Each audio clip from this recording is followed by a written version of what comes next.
I was born in the 50s in a 15th sibling family, which means I have 15 brothers. My parents were rubber tapper. One evening, my eldest brothers asked in the dinner, anyone would like to help in the rubber tapping in the morning? I raised my hand at my age of 8. Since then, I have to wake up 3 to 4 a.m. every morning, walking miles away in the jungle, crossing rivers and streams, with the purpose of tapping rubber. Why so early? Because latex harden when the sun rises. So we have to finish before 8. Often, I have to run back to school before the sunrise. And that luminous ray of light, that gives me hope, that warms my heart. Morning breakfast, most of the time, is just a white porridge with vegetable we grew ourselves. And sometimes it's just a soya sauce or sugar mix it. And I'm always late in school. And teacher will ask me to stand in front and pull my ear. Is my ear longer now? But I never have no resentment at all. That moment still vividly in my mind. But they give me a lot more will to be better in life. The childhood, I would say very tough childhood, strengthened my life journey. It became more resilient. It rooted me to the beauty of nature as well. Now, after school, I worked in a shoe company for 3 years, and I started my own company in 1987 by the name Rundi. What you hear now, Lewre is my surname, and Rundi Enterprise, pronounced as Lewre. Now, in 1991, I got a call from Madrid. Say, Liu, your company has been chosen to go to Germany, Düsseldorf, to attend the largest shoe exhibition in the world. I got a shock. It was really, really amazing. So it took 20 hours to finally reach Düsseldorf, a small little town, fashion town in Germany. I was the youngest and least experienced, can you imagine, among the 19 Malaysian companies. But unfortunately, no one company got any order. Come the second year, 17 companies went, I followed as well. Again, for the second year, no one company get any order. And the third year, 14 companies went, and I follow again. Again, no one get any order. And the government say no more support anymore since no one get any orders. 1994, I returned to GDS, the largest shoe exhibition in Düsseldorf.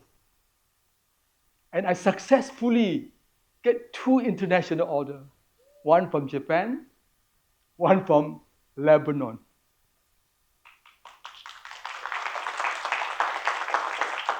That was a big breakthrough. Come 1995, a remarkable man, an icon, came into my booth by the name Jimmy Choo. We became friends, and he welcomed me to London. Come to my studio. Wow, can you imagine a great man asking you to the studio? I have learned plenty of things at the same time, joining his party in London. seeing a lot of stars, a lot of royalties. Can you imagine all this kind of big name from the film you see is on the table next to you? In 1997, after 10 years of business selling to 40 over countries around the world under OEM, I even designed for Spice Girl before I launched my brand. I decided to finally launch my own brand called Lewre. And the person who came back all the way from London was, again, Jimmy Choo. Now, over 40 years in shoe business, I have the honor designing many acrylics, royalties around the world. One, in 2012, I was so honored, asking by British Chamber of Malaysia Commerce, asking me to design shoe for Kate Middleton, who happened to be in Malaysia in conjunction of the Commonwealth 60th anniversary with Prince William. The shoe was given as a national present by the Queen. And 2014, I was honored also to ask by the Queen then to design a pair of shoes and matching bag for the First Lady of China, Lewre. And also, we have the honor of designing many queens in Malaysia and a lot of royalties and social life. In 2000 to 2012, I have the honor to design, to work and collaborate in London Fashion Week with some of the top designers around the world. One of them is Bandelisi from America, and Arkadiusz Wyremczuk from Poland, and of course, John Rocher from Hong Kong, but based in UK. He's still now the top designer in UK. In celebrating my 20th anniversary in 2017, I designed a pair of shoes, which is Malaysia Book of Record of 5 million. Now, after years of designing and creating, building my business internationally and locally, I asked myself, what is next? In May 13, 2024, my dear friend George Yam, a famous door maker, the largest door maker in Malaysia, who's also a president of the Timber Council of Malaysia, called me to his factory, and I found they have the technology turning the waste oil palm trunk to become a beautiful wood for door and as well as tabletop. Then I told him, I said, Josh, I'm not going to just make industry product. I'm going to make it very sexy. High heel shoe. I just imagine a beautiful ladies with a beautiful garment walking with a pair of oil palm made high heel shoe. Immediately I sketched a pair of shoes design here and show him. He said, are you sure you can do that? He said, that will actually help Malaysians who have 28 million oil palm trees being cut every year, then creating a lot of carbon waste. That could solve a lot of problem of the waste. Instead of burning it, causing a lot of haze every year. Now later on, almost the same few days, Mr. Agustin of Sunway College of Fashion introduced a final text to me. He said, Lew, please come to my studio. I want to show you something. A Japanese who brought this pineapple leather. I said, amazing. I just got the wood. Now I got the leather. It's all sustainable. And this is how I make from the pineapple leather and the oil palm trunk. Almost immediately within 2 weeks. I said, I think there must be God asking me to do something with it. Now, this is the current situation in the fast fashion. 92 million tons of textile waste has been burned or causing a lot of carbon waste and dumped into the sand, to the garbage truck, every year. Every 1 second, one truck being thrown to the landfill.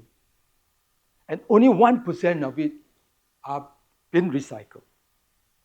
So that actually deeply rooted in my heart. I told my friend, at the same time, end of May of 2024, my dear friend, Ki Eung, called me. He said, Liu, please come to join my fashion show by the name called The Power of Nature.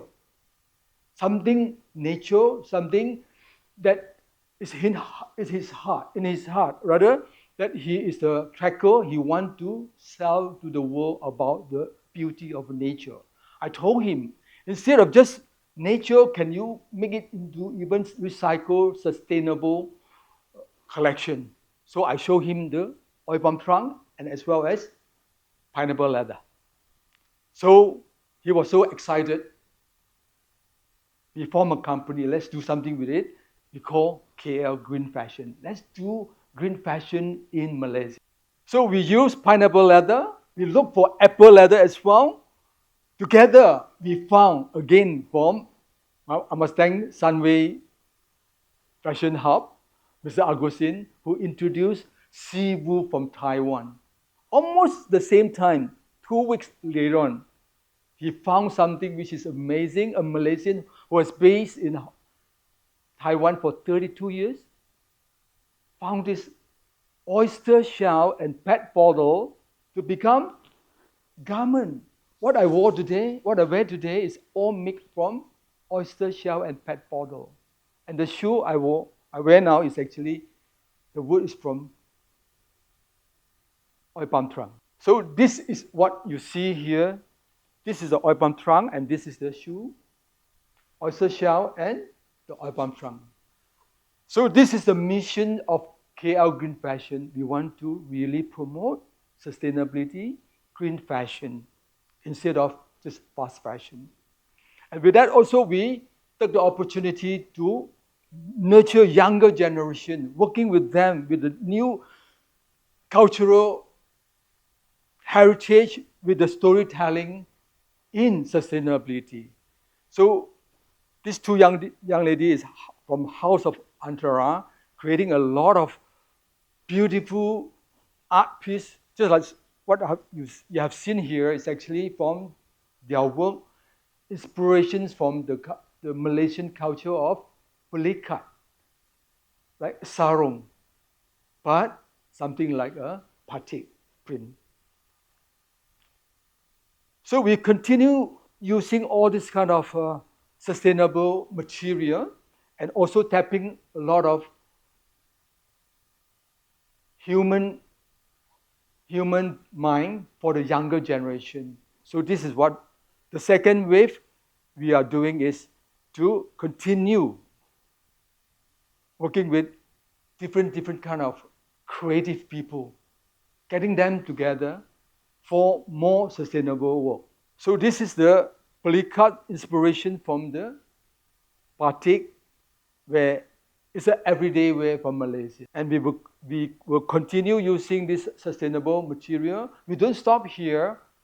Siwu is just one of the material we continue to use, but we will hope to develop our own Malaysian material. I'm sure with a lot of talented Malaysians, we can create more sustainable material. So this is some of the work, very good storytelling from the young designer, Ki Eung and myself. So we hope KL Green Fashion can create global impact.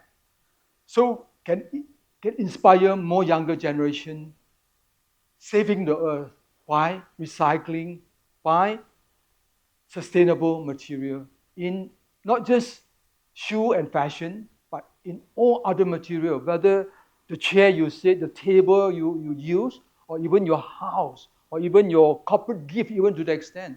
I hope one day you'll see more from our very own waste oil palm trunk. I personally pledge and promise I will continue to inspire more people in this journey, which is very tough, but I believe with everyone's effort, you will make it happen.